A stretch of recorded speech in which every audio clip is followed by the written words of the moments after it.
Welcome to Anatomy of an End, a podcast where we retrace the final days of those lost to suicide through the lens of forensic psychological autopsy. Each episode, we take a step back through time to understand what was happening beneath the surface and what might have brought someone to the edge. Our goal is not to cast aspersions or assign blame, rather we want to understand. We hope to shine a light on warning signs, missed opportunities, and the delicate complexity behind these all-too-common tragedies. This series contains discussion of suicide, drug use, and mental illness. Listener discretion is advised.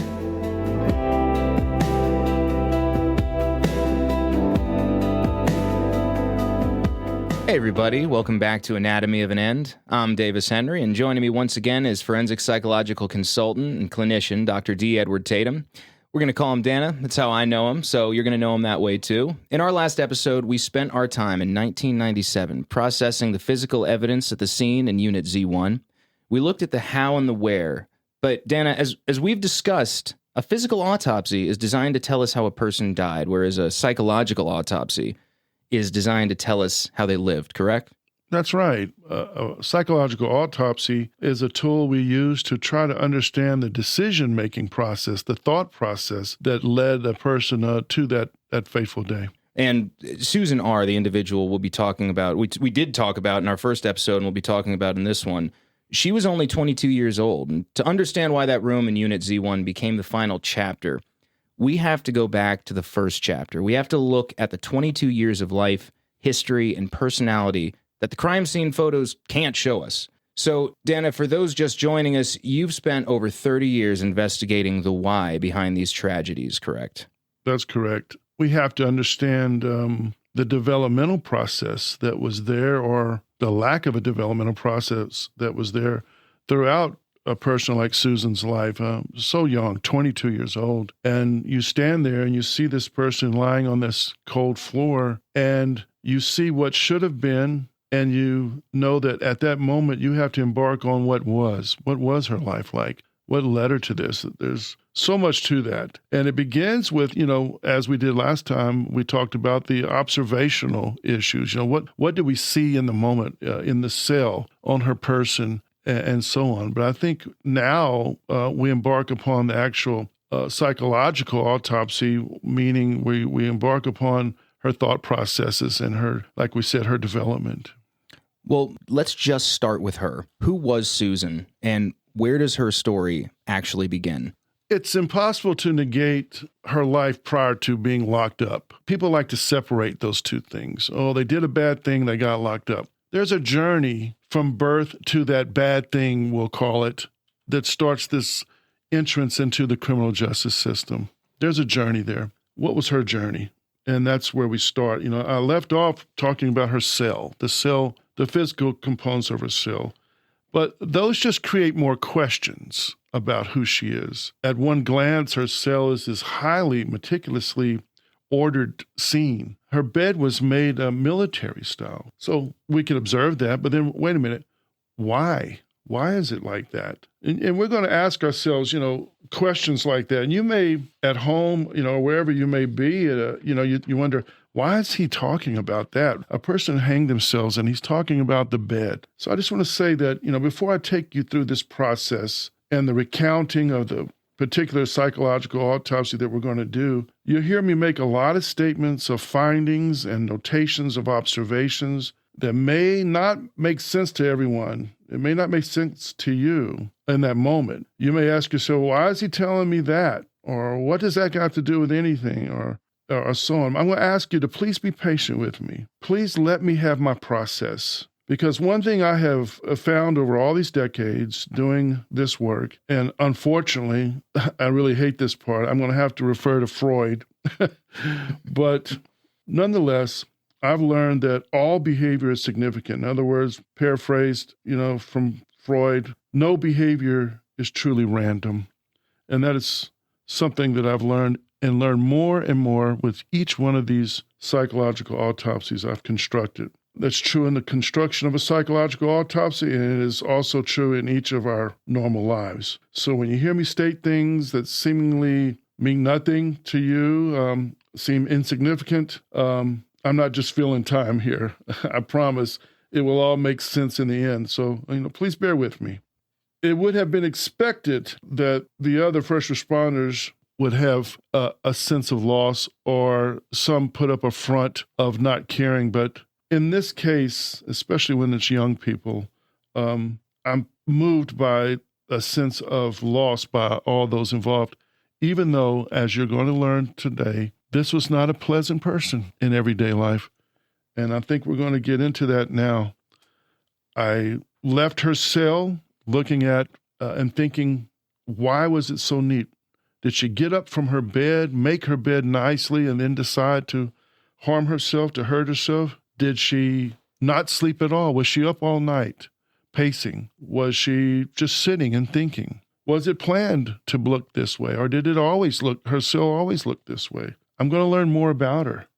I have met her twice before this, but this part of her, obviously, I did not know. And so we move forward, not with just the observational and visual aspects gained in the moment of the life-saving measures and expectations and rather the inspection of her cell, but as we go backwards now into a psychological autopsy of Susan. So how far back were you able to take your investigation with Susan? I was able to go pretty far back for this reason. She had actually engaged in psychotherapy within the facility this time. Most of her stays in this facility, she's very opportunistic. She sought to make the environment her environment, sought to bend the environment around her needs, her wants, in a very manipulative way, sometimes very aggressive way.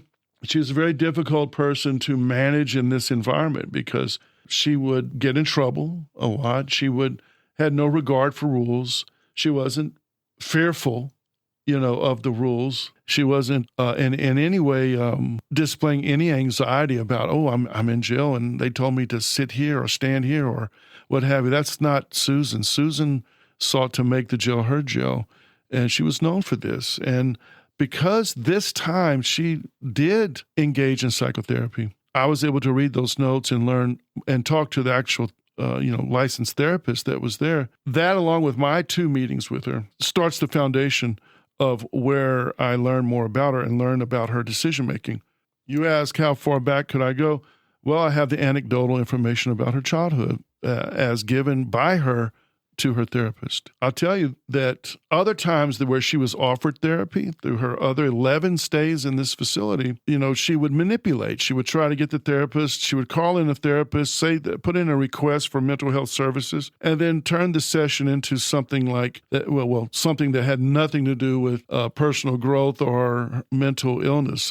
She would typically get a young therapist that would show up. She would size them up if they were young, especially, or what have you, and then she would try to get them to call her lawyer or get a hold of her probation officer or make calls for her on the outside to other people because they're only allowed X number of calls a day or access to a phone certain times a day, things like this.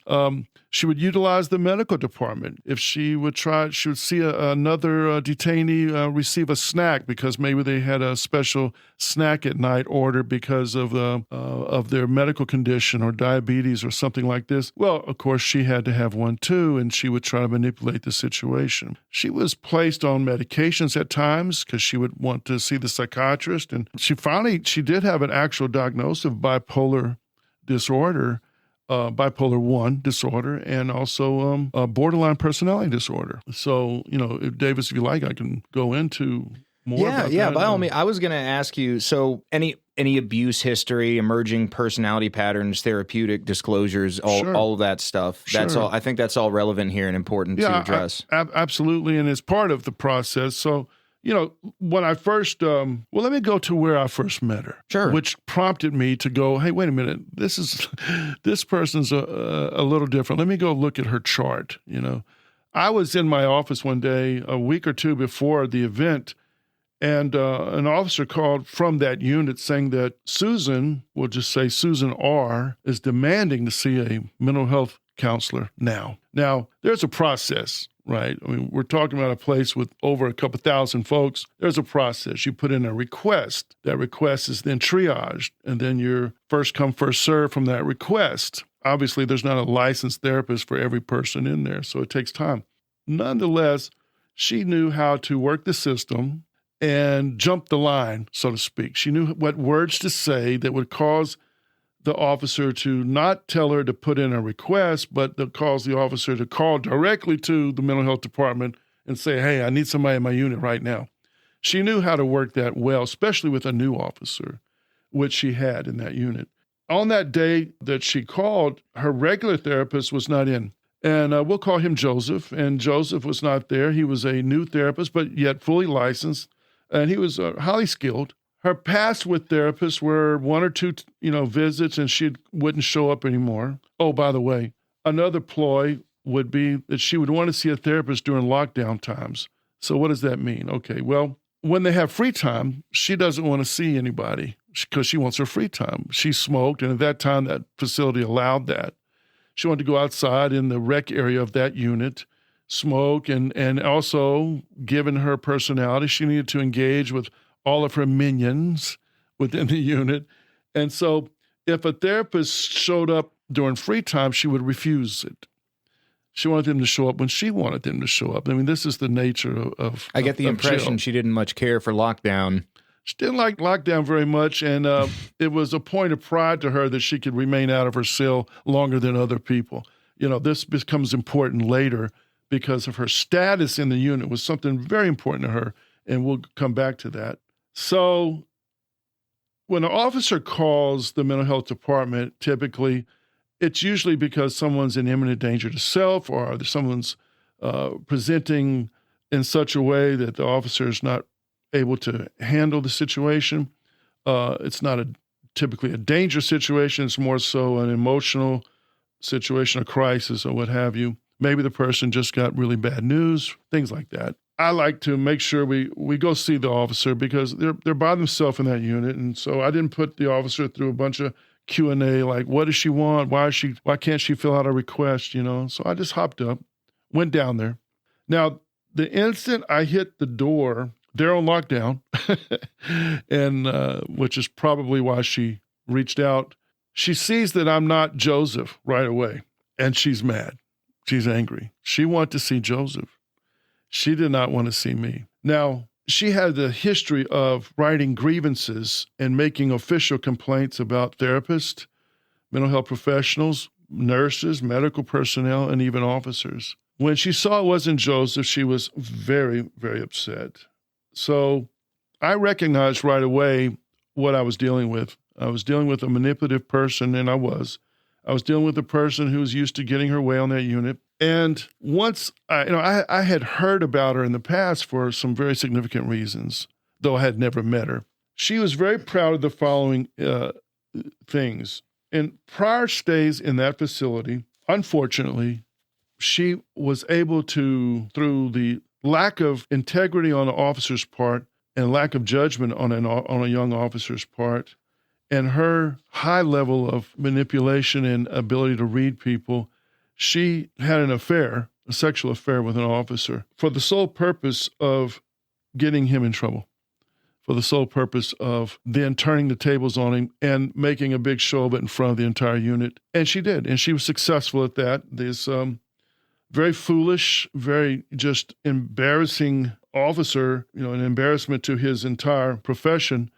crossed that line with her at her request and ended up having charges because you cannot, by law, a detainee, an inmate cannot consent to sexual encounters. She was pretty self-aware, intelligent, and had her ability to use people for her own ends was pretty adept. Extremely high level of pathology there in regard to what we call sociopathy, very high levels of pathology. I mean, she's willing to give her body to a person for the sole purpose of getting that person in trouble, not for the purpose of, and also for the purpose of status amongst a transient population of people that should have no real meaning in her life, the other detainees. A person without that pathology is in jail and they're thinking about their case. They're thinking about, when do I get out? Thinking about building a life. Not her. She's thinking about the moment. She's living in this moment where she must be the queen of that moment.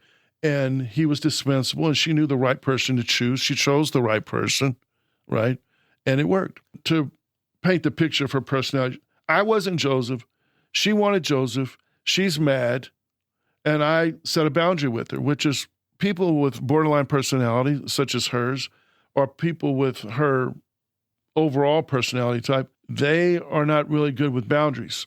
I set a boundary. I said, well, okay, I'll just leave. She goes, well, no, you're here. And I said, well, okay, then what do you need? Well, I need to see Joseph. Again, Joseph's not here. Well, I need to talk to him. I'm really upset. And I said, I understand you're upset, but I'm not going to be able to help you. Well, this officer won't let me use the phone. I said, well, that's not my purview when the officer uses phones or anything else. You're going to have to follow the rules of the unit. She curses me out, obviously, because that's her first point, F you and all this stuff. One thing she was uncomfortable with was when people looked at her and really saw her. She did not like to be actually seen. Do you understand what I mean by that? Mm-hmm. When she got the inkling that the person she's speaking to could see through her, see what she was really like about. Someone was trying to work her out. Yeah. Then that made her very uncomfortable. And of course, she would lash out. When lashing out didn't work, she went to flirting. When flirting didn't work, she went back to lashing out.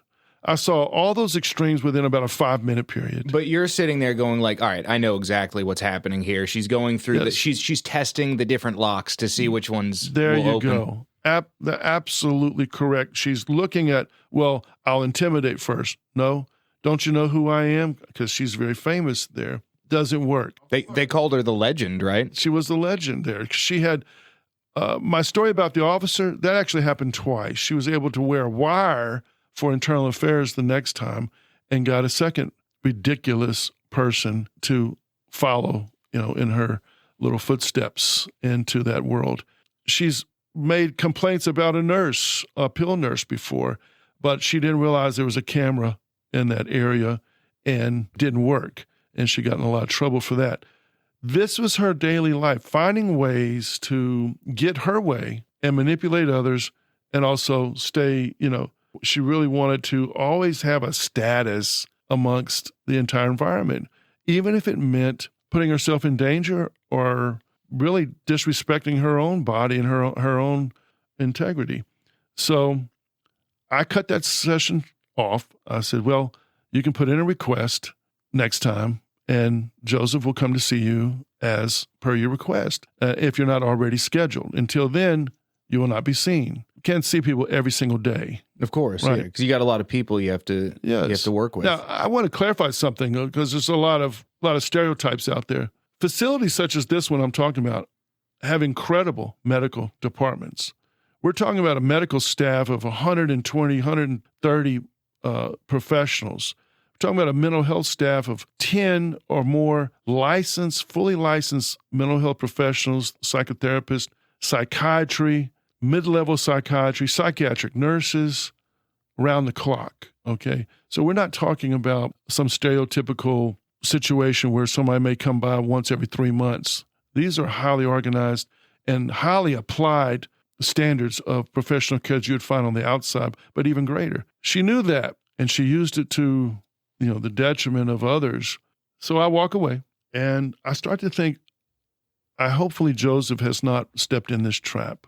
Hopefully her insistence on Joseph sent up flags for me, considering, not because of Joseph, but just considering her track record, because it's not lost on me that every other therapist that she rejected was a female. But then Joseph, who was an attractive young man, comes in and is offering a therapeutic ear that she would see that as weakness, and plus being a male, that possibly she could get his attention. Did she have, you mentioned this dichotomy between the male and female therapists. Did she have adversarial relationships with all females? All females that didn't fall in line, that didn't give her way.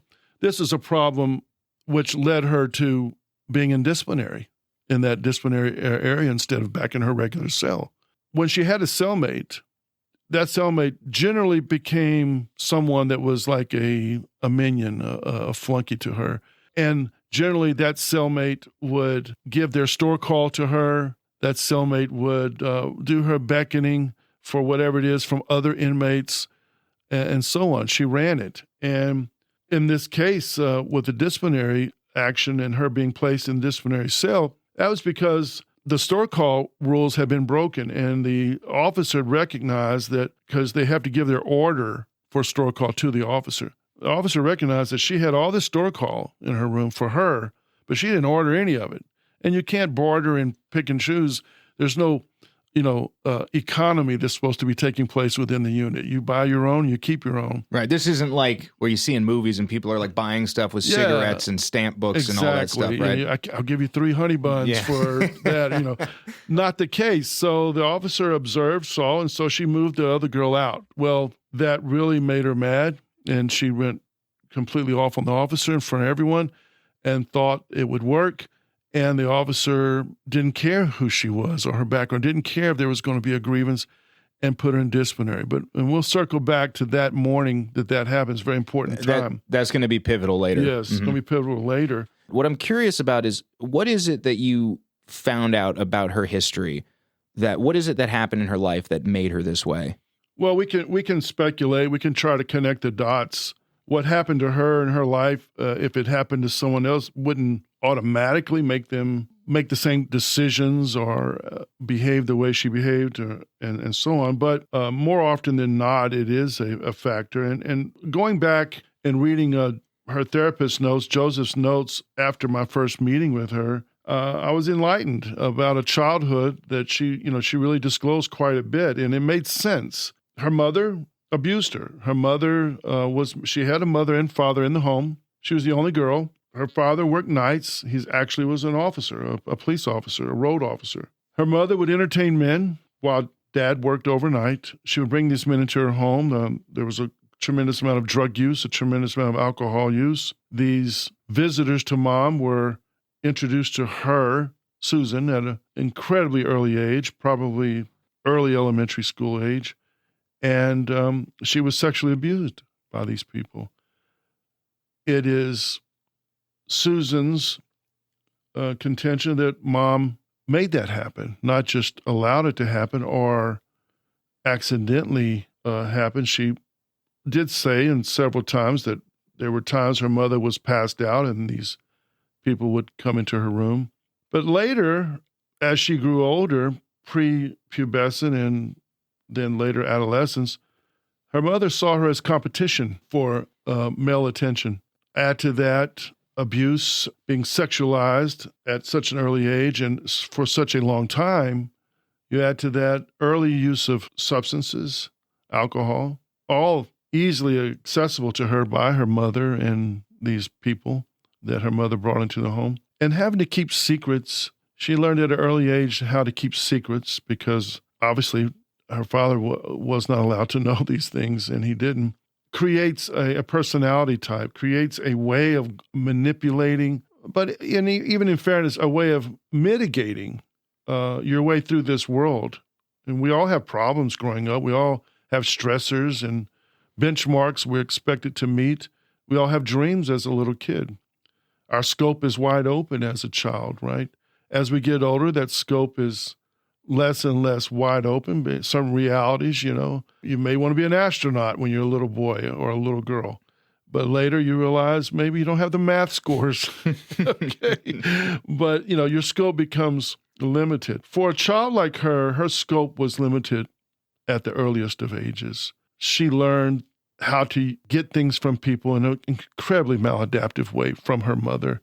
She was beaten. She was exposed to these horrific things. So how did she become this person? Well, she was raised. She was raised to be this person. And she said in one note, I found it very telling, in one note, when asked about her experiences with these incidents with these 2 officers over earlier stays in the jail, she said the following. She said, "I spend men like nickels." Pretty telling. Right. And she went on to say, "I learned that from my mother." There you go. So your question is, where did she come from? How did she get this way? I think there's a clear path there for us to understand. I was going to ask you something about her relationship with her parents in addition to what you've just explained. So you've mentioned that in her time in jail, and she was institutionalized 11 times, correct? Just in this one jail. Just in this one jail. I'm sure she was in others as well. So clearly very high recidivism, and she uses this manipulation tactic a lot in jails with her pattern of triangulation. Was that something she did as a child with her mother and father? Did she try to pit them against each other ever? Is there any evidence that she did that stuff at a young age? She made statements that by the time she was in high school, and this is statements taken from the transcripts of her sessions, that by the time she was in high school, she could get what she wanted from her father, but she could only get what she wanted from him when mother was not around. So she knew from an early age about timing as well. She knew from an early age of who to ask for what. Everything she wanted from men was the same thing she wanted from her father. She did not want love and protection from him because she knew from the earliest ages that was probably not going to be possible. Her mother painted her to be this really bad child. So it was the old thing, when dad gets home, he's going to whip your butt, and so on. So dad was the enforcer.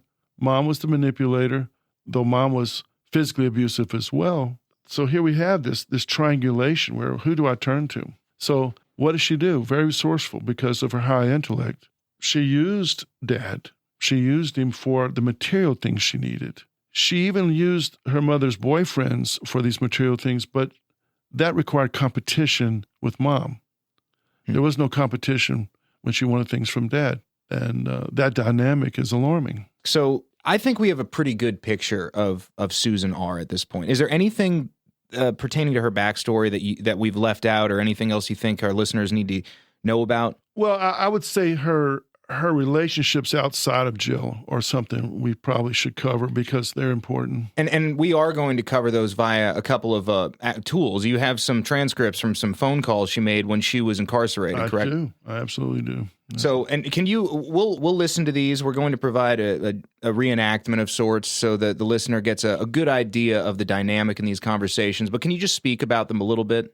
Sure. I think you'll see that she's well adept at changing her tone and approach, even her verbiage, depending upon the situation and the person and what she needs from that person. She's a chameleon. And that goes right into her borderline personality and her narcissistic features. Keep in mind, she would have on the phone calls, and part of a psych autopsy is we listen to phone calls from the outside or from her to the outside. They're recorded, as in all institutions, to get find out whether maybe somebody knew she was going to do this and didn't let us know, this kind of thing. In her case, her phone calls were very mission-oriented. She had one fellow she called. He thought, obviously, he was her boyfriend. She wanted money to put on her books, and that was his job. And she had very little small talk for him. And the more stern she was with him, the more he would acquiesce. So she knew his personality type required sternness and directness, and he needed to be led. Again, very much operating at a high level there. A high level. Another phone call to another fellow. This was also a textbook borderline feature. He was in control, and she was the beggar. She was the flirt. She was wanting to know where he was, who he's with. And the more she asked, the more he shut her down. Now, the borderline personality, in many cases, would chase to the ends of the earth the person that would treat them very badly and deprive them of love and affection, and treat very badly the person that would give them the world. This is a feature. It is not a universal feature, but it is a dominant feature of that personality type due to their upbringing, typically. Because remember, personality disorders, they are developmental disorders. They are not clinical disorders. There's nothing different about the brain or brain chemistry. It is about their development as anyone else's development. She had narcissistic features, but this second fellow who was in control of her actually had her calling other people to give him money because he was going on a trip and he wanted money. And he was mad at her because it hadn't happened quick enough. And she acquiesced. She completely submitted to him. Her voice tone is completely different than her voice tone with the other gentleman who she is demanding and bossing and threatening. But there is some difference between some individuals being mad at her, like person A is mad at her and she doesn't seem to care. Person B is mad at her, but it affects her deeply. What's the reason for that? Well, it's more, in her case, it's more how she sees herself being viewed by men in regard to these phone calls. Relationships, romantic relationships. it's very difficult for her to have one. A borderline personality is called borderline because they're on the border, the fence between admiration and repulsion, or love and hate. There's no middle ground. And it's easy to knock that person off. Easy to come off that border. One day this person's, hung the moon. The next day they can't stand them. But they always have someone next. She covers all the bases. She has the guy that supply her with her material needs, though she cares nothing for him, but she lets him think that she does. And she has the guy that she cares for. Now, that's the maladaptive part. Why would she care for the guy that treats her so badly instead of the guy that would give her things? That's the maladaption of the borderline personality. This all sounds like it takes a tremendous amount of energy. It does. I think it takes a tremendous amount of energy, which is why persons who suffer from this have such a tumultuous life. They do end up in the criminal justice system, or they do end up in multiple broken relationships. They do leave a wake of destruction in their path most of their life. It's very difficult to treat because it's a developmental issue that comes about over many years. Things we learn at 5 are much more engraved and much deeper than things that we learn at 30. Right, because if an individual like this was seeing a therapist, it's not just about fixing an acute issue. It's about backing a truck off of a history of building these mechanisms over a long period of time, and undoing them isn't as easy as just popping a pill or having one therapy session. They're built in. You're so correct. And there's many therapists, when they realize they're in a session with a new client and that person is a borderline, they'll refer them, maybe to a therapist they don't like. Nope. And that's a shame because it is treatable. Dialectical behavioral therapy and cognitive behavioral therapy are effective, but it requires the person receiving the therapy to really accept that their modus for moving through this world is wrong. Would you say compulsory therapy is never effective? I would. Okay. I would. But having had people court-ordered to see me in the past, typically they're waiting for the number of sessions they were ordered to be completed and get their piece of paper. I mean, it's a cliche, but it's still true. You have to want to change. Okay, fair enough. That makes sense. And if you don't understand why you need to change, then where do we go from there? I mean, you're already at a brick wall. If you don't think there's anything that you need to change about yourself, there's no point in you even being there. Yes, and look, Davis, we stand on the outside looking in, and we're like, what in the world? Why would you think that? Why would you want to do this instead of that, or what have you? But we didn't grow up in that development lane that they did. Susan, unfortunately, and this is a tough phrase for some people to hear, some clinicians get upset, but Susan was textbook in regard to her borderline features, her narcissistic features. Textbook just in that, just to explain for the listeners, she had pretty much a little bit of everything that's to be expected there, right? Yes. Okay. If you looked at the diagnostic criteria in the DSM-5 for borderline personality disorder, she hit all the marks. Fair enough. Does that mean that she's just like every other borderline? No, that's not what I'm saying. I'm saying that diagnostically, all the features were there, as well as some of the features for narcissistic personality disorder and a bit of histrionic personality disorder. Now, remember, in the old DSMs, the personalities were divided into what we call clusters. Cluster B was antisocial personality, narcissistic personality, borderline personality, and histrionic personality disorders. They are a hierarchy up to the top, antisocial, which is formerly known as sociopath, down to histrionic, which is someone uncomfortable in any situation that is not about them.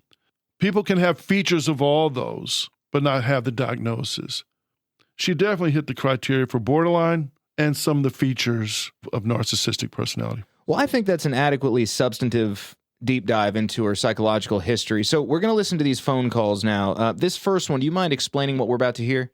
Sure. This first call is with the young man I mentioned earlier who's completely submissive to her and to all of her demands, and I think it's very telling. All right. Let's take a look. Hello. This is a collect call from an inmate at the Colville County Correctional Facility. This call is subject to monitoring and recording. The inmate's name is Susan Robertson. To accept this call and the charges, press 1 now. To refuse this call... I should be out of here soon. I mean, it's just a technical violation. It's not like I was out here killing people. This is some bullshit. I know, but you keep doing that shit. They're going to drop your probation if you keep this up, for real. They can't do that. What you talking about? My P.O. is a punk. He wouldn't do that. I think he wants some of this, too. You see, that's what I'm talking about. That shit ain't funny. You working at real time if you keep fucking up. You sound like you missing me. You miss me, baby? You know you do. I miss you a little. You miss me a lot. I saw your cousin. Who? Jenny. What you doing with that bitch? Nothing. I just ran into her at Pookie and them's house. Really? What? You stay away from that bitch. You gonna find out what. You tripping. She thinks she's slick. You let her know you mine. Always gonna be my motherfucker. Slow down. All I said was... You don't be fucking telling me to slow down. Are you mine or not? Because if you ain't, we can end this right now. Stop it. I ain't did nothing. You best bet I hear shit and I find out shit. Even in here, I find out stuff. You are tripping. I wouldn't be putting all that money on your books if I was out here messing around. You ain't putting none on my books this week. Damn, baby. I don't get paid till Friday. You got something. That's bullshit. I can try to get something from my brother. Please, baby. I need some soup. This food in here killing me. Just get it from your brother and then put some more on there on Friday when you get paid. Twice this week? Come on, baby. I'm starving in here. You eat good every day. You supposed to take care of me. And you got me begging for crumbs? I'll try and see what I can do. When? This week. Today, baby? I'll try. Well, that was very interesting. You hear a very dominating, manipulative Susan. I want you to really sit tight because the second phone call juxtaposes two sides of Susan. This phone call coming up is Susan the submissive, and for very good reason. She needs something. And this one, it's not money, it's love. All right, let's take a look. I miss you, baby. I miss you too, baby. You waiting for me? You know it. You sure? You know it. You ain't gonna keep asking. I'm sorry, baby. I just miss you so much. I'm going out of town for a minute. Where you going? Got some business to handle. Who you going with? Don't worry about it. Who you going with? Look now, you can't be in my business. If I want you to know something, you'll know it.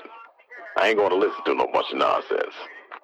I'm sorry, baby. I know you wouldn't do me wrong. I trust you, baby. I thought you was going to tell your friend to give me that money I need. I did. I told her and she said it's all good. Well, every time I reach out, I get no answer. I told her. She owed me. I need some things for my trip. I'll call her. When? I'm supposed to leave this week. When you coming back? There you go. I'm sorry. It's just hard in here. You going to call her? I said I was. Tell her I'll swing by tonight to pick that up. I love you. Look here, I got to go. These calls cost money. I love you. I'll talk to you later. Don't forget to call her. Bye.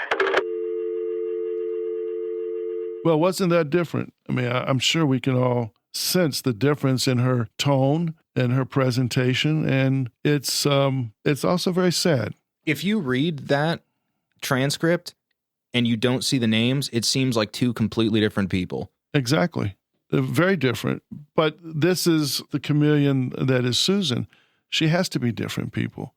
And where did she learn that? At very early ages. Well, let's talk about, you mentioned Joseph a little bit earlier in this episode. He's her primary clinician, and he's a newer clinician, you know, so this is an experience for him to have to deal with an individual like Susan, correct? Yes, it was quite an experience, very difficult. It's a new clinician, and he jumped right into the deep end, coming to a large metropolitan jail to work with some of the most acute people you can possibly work with in a stressful situation. And here he is. He landed one day, luck of the draw. He got a request in the box and he picked it up. He didn't know who she was, went down the unit and began. It is no doubt in my mind that because he was a male, because he was a good-looking young man and a new face, that Susan saw the opportunities immediately. But he is skilled, and he did get her to talk, and she didn't quit even when the going got tough, and when he required that she talk about some things that she probably didn't want to expose about herself. Because remember, exposure to her is weakness. Now, Her previous therapist, I read in the chart, described her as vengeful, manipulative, and even and aggressive. But that therapist did not offer any etiology for those words. As I said earlier, she was diagnosed bipolar. She was diagnosed as borderline personality. And also I failed to mention she was diagnosed with trichotillomania. And what is that exactly for those listeners who aren't familiar with that particular condition? It has been related diagnostically to forms of anxiety. It is a behavior, a manifestation of emotional distress where one habitually pulls their hair out, eyelashes, eyebrows, scalp hair, and also it goes further. They begin to pick at their skin, and the signs are obvious, which ties together, now makes sense after reading that. I didn't put it together immediately when I saw the hair in the cell. It makes sense why the hair was there. She had trichotillomania. She suffered from that, which is compulsive, which ties into her cell being so meticulously put together and things ordered in certain patterns. Those are compulsive behaviors. So, we'll come back to that, but I found that tied some things together for me about Susan. But Joseph, he was able to take it further, and it probably helped being a male, as I said earlier. But I don't want to take away from his skill as a therapist and just say it was because he was a guy. She was prescribed medications throughout every stay there, but she was only about 60% compliant with them. She was prescribed medication for bipolar disorder, Depakote, and she was prescribed several others, over time that were different, but Depakote was the main component of her medication regimen this last stay there. However, she's only about 60% compliant with that. Now, in Joseph's notes... And compliance is the taking of the regular taking of medication. It's offered daily at the prescribed times, but they can they obviously everyone has a right to refuse, and she would refuse at least 40% of the time, if not more. She was prescribed, Depakote and Cyrax, but she wanted benzodiazepines.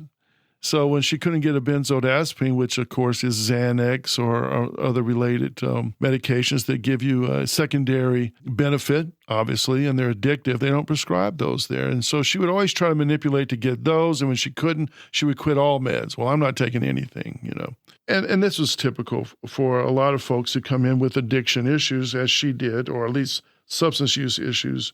They want benzodiazepines or pain relievers, things like that. When she couldn't get what she wanted, she would file grievances. She never filed a grievance on Joseph, even though he did set some boundaries with her. And how did she react in the moment, if you pardon my interruption? Sure. When the first time, did he ever mention the first time he tried to set a boundary and what her reaction was?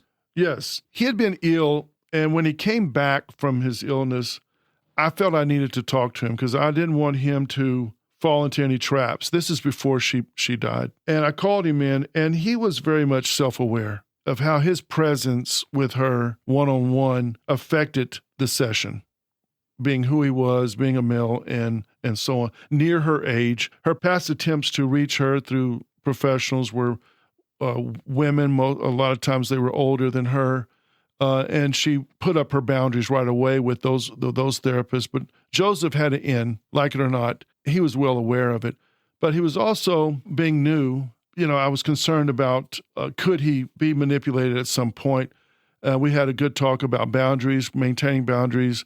I explained to him that I had met with her and my boundary setting was understood by her. My second meeting with her, she tried again. She wanted something that I was not going to provide. I believe it was she wanted me to call someone, I believe, something like that. And I refused, and she cursed me out. I said, okay, I'll see you later. I never met her level of emotion. The louder she got, the lower my voice tones would go. That is a proper way to address that. And then so she turns from her aggression, of course, to flirting, and she gets the same response, nothing. And I stand up and end the session abruptly. She curses me again, and I say, well, see, there you go. This reminds me of something. You've seen Jurassic Park, right? Yes. Do you know when they're talking about the Velociraptor and they're like, it's testing the fence for weaknesses? Right. Yes. Not to, not to say anything this or that about this individual, but she's clearly seeing what she can get away with different people and where their threshold for her behavior is. Well, there is the issue. Her developmental life, her developmental stages where we all of ours, where we learn to interact with people. This is what she learned, this behavior. This is what's worked. Human behavior continues as long as it works for the person. Now, from the outside looking in, it doesn't look like it's working, but to her, this is how it's done, and it was working, because sometimes she did get her way with certain people. Nonetheless, Joseph informed me more about the mother, more about the issues, but she also informed me of one person that Susan did try to please, and that was her grandmother. But nonetheless, she did lie quite a bit to her grandmother, but she did try to please her. She held her tongue and saw the grandmother as maybe one anchoring place in her life, but again, she did try to manipulate her as well. And we have a phone call between her and her grandmother, as well as one between her and her mother.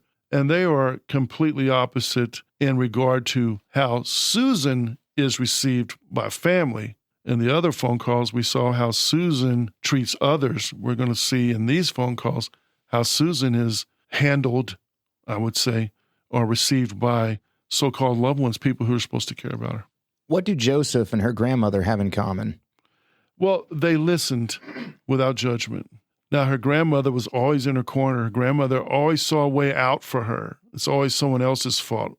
Joseph didn't do that, but Joseph didn't judge. Joseph didn't try to influence her. Joseph actually held up a mirror for her, which is very tough with this type of personality, to hold up that reflective mirror and get that person to see. That's not to say she didn't have rocky times in her therapy sessions, but I will say this, she hung in there with that until something exterior to the sessions happened in the unit. And that's where we are at this point in the process. We've heard how she reacts and uses people in her life as objects. We've got some insight on her past attempts at, introspect through a professional. We saw some promise through her interaction with Joseph that I believe could have been beneficial. But as far as the psychological autopsy, at this point, it's time for me to move a little deeper into the day-to-day aspects of her life on the unit and interactions, and then try to tie that into her developmental and psychological background to make sense of this decision and to answer some of the questions that we need to answer in the psychological autopsy. So when we step back and look at her interactions with Joseph, what becomes immediately clear is that we are not seeing a person who is emotionally shut down or unreachable. In fact, in that setting, we begin to see moments of openness, moments where the presentation is less performative, less controlled, and arguably more emotionally vulnerable than what we heard in the phone calls. Now, it would be very easy at this stage to isolate individual clinical details or focus narrowly on things like compliance, treatment, or specific institutional procedures. But from a psychological autopsy perspective, and I'm sure you'll agree, Dana, that would actually risk missing the larger picture. Because deaths like this rarely hinge on a single moment. They unfold within a context, a daily environment, and a routine. And we're going to talk more about that next time, and we're going to learn a little bit more about her environment leading up to this, and perhaps even see some revelations that change the entire dynamic of this whole story. Yes, indeed. I'm looking forward to it. We're going to take a look at the environment from a day-to-day process leading to an event that is completely different than one would expect given her past behaviors. Again, thank you all for joining us. If you're in the U.S. and you're thinking about suicide, or if you're in crisis, call or text 988. If you're in immediate danger, call 911. If you're outside the U.S., look up your local crisis line, because there are equivalents in many other countries. Look, if you know somebody, even if you don't know them well, but you think something's going on in their life, engage. Engagement can save lives. You can save lives. Thanks so much for joining us. We'll see you next time.